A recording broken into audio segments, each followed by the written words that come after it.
დილამშვიდობისა პირდაპირ ეთერშია დილის კურიერი. სტინგის და კრის ბოტის კონცერტით გამოწვეულ აღთხოვანებას ვერ მალავდა ვერც ერთი ადამიანი, რომელიც კონცერტს უშუალოდ პიაცას მოედანზე ადევნებდა. თვალს მათი აზრით ამის შემდეგ ბათუმში სხვა ცნობილი მუსიკოსებიც ჩავლენ. ლეგენდარული შემსრულებლების კონცერტს დაესწრო რეჟისორი რენი ჰარლინიც. კონცერტის მიმდინარეობისას განსაკუთრებით გაუმართლა 10 წლის ლუკას, რომელიც ლეგენდარულმა შემსრულებლებმა სცენაზე აიყვანეს. საღამო გრანდიოზული ფეერვერკით დასრულდა.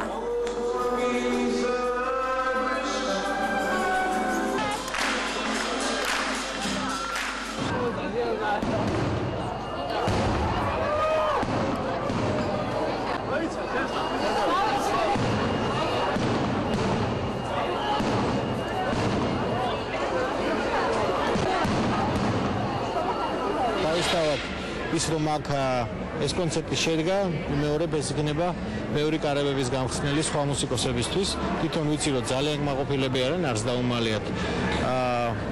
ძალიან მოეწონათ მსმენელის რეაქცია, მსმენელის ცოდნა თუ შეამჩნიეთ ყოველი ნაწარმოების დაკვირვისას იმ წუთას ოვაცია ეწყებოდა, იმიტომ რომ ყველა მიცოდა რას უკრავდნენ.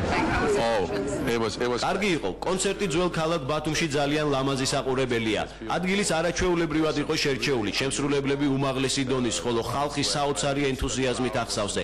ჩემი აზრით ქალაქის რეპუტაცია ამით საკმაოდ გაიზარდა და უფრო მეტ მუსიკოს მოუნდება აქ ჩამოსვლა. ეს ხომ შესანიშნავი ადგილია.